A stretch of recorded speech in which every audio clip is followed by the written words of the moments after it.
La communication intuitive avec les animaux, c'est tout simplement un prolongement de notre capacité naturelle à capter ce que ressent un animal. Si nous pouvons sentir ça, c'est qu'à la base, l'être humain a une dimension animale et c'est elle qui nous permet de sentir au-delà des sons, des gestes, des choses qui sont encore plus subtiles. C'est ce qui se passe par exemple entre deux amis qui peuvent capter, même à distance, si l'autre va bien. C'est déjà cette capacité-là que nous utilisons. Nous réagissons sans même nous en rendre compte à ce qui se passe autour de nous. En physique, ça s'appelle la résonance. Dans le domaine des relations humaines, ça s'appelle l'empathie. Et pour les gens qui sont un peu plus subtils déjà, ça peut s'appeler la télépathie ou l'intuition. Même avec un animal qui nous est très cher, la plupart des gens ont du mal à savoir ce que l'animal veut exactement, veut exprimer. Tout propriétaire a déjà vécu l'expérience de son chat qui miaule et de ne pas comprendre ce qu'il veut dire. Et bien, c'est justement là que la communication intuitive intervient. Or, c'est tout à fait possible de développer nos perceptions pour savoir ce qu'il perçoit, ce qu'il espère, ce qu'il craint, etc. On peut apprendre à guider nos perceptions subtiles pour que ça devienne un outil qui va nous permettre d'aller au-delà de cette limite. Alors, comment capte-t-on ce que ressent un animal ? Tout d'abord, c'est un effort de conscience, ça n'est pas une rêverie. Il faut se focaliser sur ce qui résonne en nous par rapport à ce qui se passe chez l'animal. C'est subtil et c'est fugace et ça passerait inaperçu si on n'y faisait pas attention.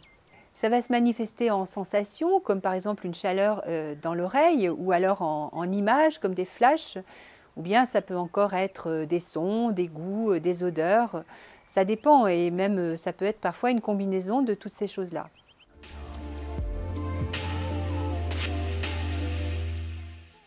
Ce n'est pas nécessaire d'avoir un don pour pratiquer la communication intuitive. Tout le monde peut le faire, même si ça demande plus de travail pour certains que pour d'autres.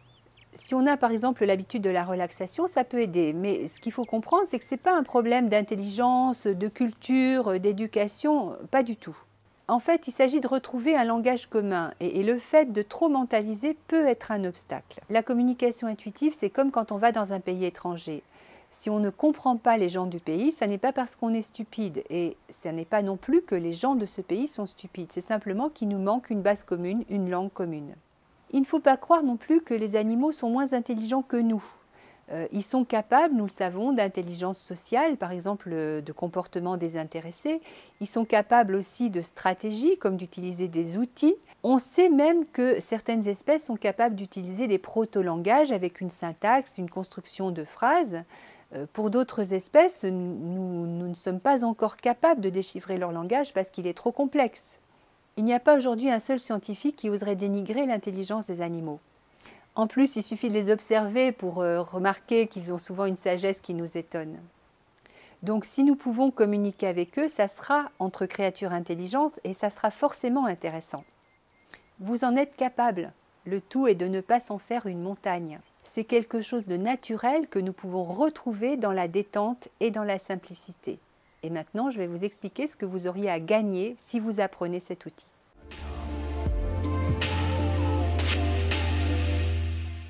En communication intuitive, on s'affranchit de la barrière des mots qui ne sont pas utilisés par l'animal et on passe dans une autre langue qui est celle des perceptions et qui, elle, est commune entre nous et les animaux. Nous connaissons tous cette langue en effet, c'était celle que nous utilisions en tant que bébé, mais nous l'avons oubliée en apprenant à parler. On peut, en tant qu'adulte, choisir de la réapprendre et de l'utiliser d'une façon raisonnée. Grâce à ce langage commun, on peut avoir des échanges avec les animaux dans les deux sens. Par exemple, on peut leur poser des questions précises sur des sujets bien définis et obtenir des réponses avec des détails qui nous seront très utiles. On peut bien sûr utiliser également la communication intuitive pour leur donner des informations d'une manière qui soit totalement claire pour eux. À nous de traduire ensuite les informations perceptions en mots et en concepts humains. C'est exactement ce qu'on fait quand on est dans un pays étranger avec une langue étrangère. À mesure qu'on devient de plus en plus capable d'échanger des informations de cette manière subtile, on augmente la compréhension de l'autre, la compréhension mutuelle. L'animal peut aussi mieux nous comprendre, comprendre nos motivations, comprendre nos besoins. Parfois, ce n'est pas toujours clair pour lui. Parfois, nous sommes stressants pour lui aussi et donc il a besoin que nous nous exprimions d'une manière tout à fait claire et détendue. Et puis, bien sûr, ça va entraîner plus de plaisir d'être ensemble, plus de finesse dans la manière de cohabiter. Enfin, ça va avoir tout un tas d'effets positifs. Au-delà de la relation avec ses propres animaux, la communication intuitive est aussi un moyen de se confronter, pour la personne qui le souhaite, aux grandes questions éthiques comme par exemple l'euthanasie, le fait qu'il y ait beaucoup d'espèces qui disparaissent actuellement de la planète, qu'est-ce qu'on peut faire, ou encore eh bien, les problématiques liées à l'élevage industriel. On me demande souvent si la communication intuitive pourrait être de l'imagination, et c'est une question qui m'a préoccupée depuis le début de mes recherches dans ce domaine. Il y a bien des correspondances entre notre vécu intérieur et la réalité matérielle, mais ce n'est pas toujours évident de faire la part des choses, et c'est pour ça aussi qu'un apprentissage est nécessaire. Par exemple, la douleur est quelque chose de subjectif, et deux animaux qui souffrent n'auront pas le même degré de douleur pour une lésion comparable. On ne peut pas toujours, à partir de l'objectivation de la blessure, par exemple une radio, identifier le degré de douleur. Il y a toujours une différence entre le monde subjectif et le monde objectif. Mais si la radio montre un os intact, ça ne veut pas dire non plus que la douleur est imaginaire. La communication intuitive nous donne accès à un vécu de l'animal qui est bien réel, mais ce vécu est subjectif. Cependant, il y a des possibilités de s'assurer qu'on ne se raconte pas une histoire, et je recommande toujours de vérifier les informations reçues en communication intuitive. Attention aussi aux limites. La communication intuitive ne remplace pas les professionnels comme le vétérinaire ou l'éducateur. Elle ne fait que compléter leur travail.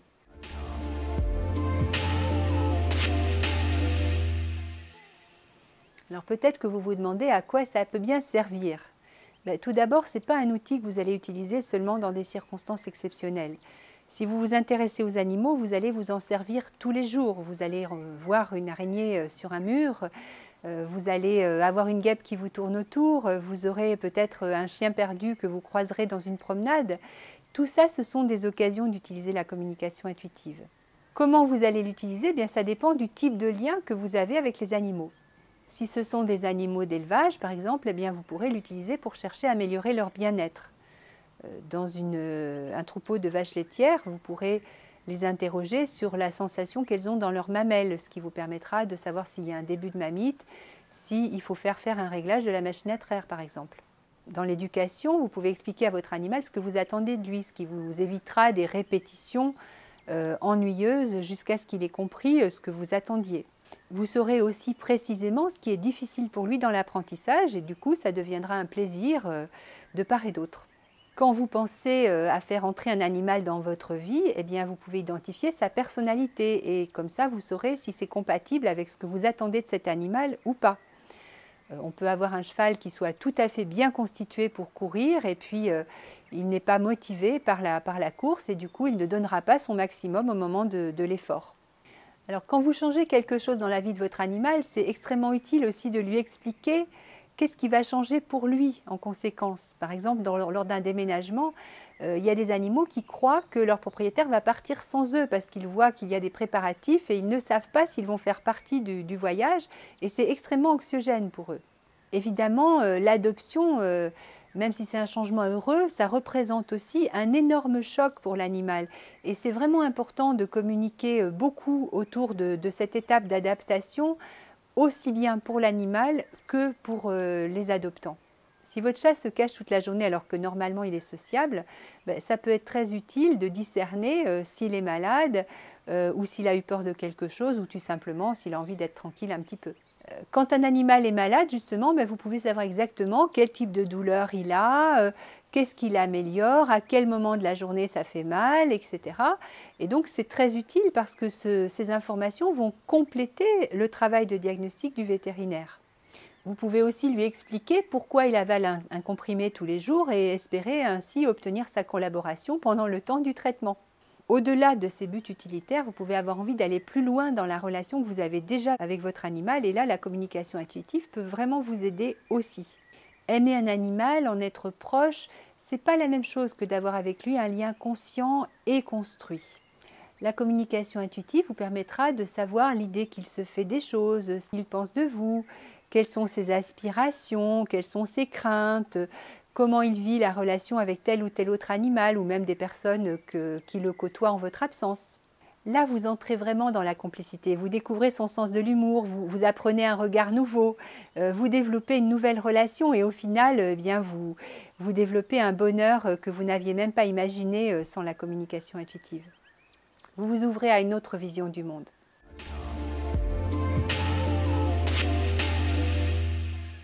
En continuité avec ma formation de vétérinaire, j'aborde cette capacité avec une approche scientifique, c'est-à-dire d'une manière cartésienne et rigoureuse.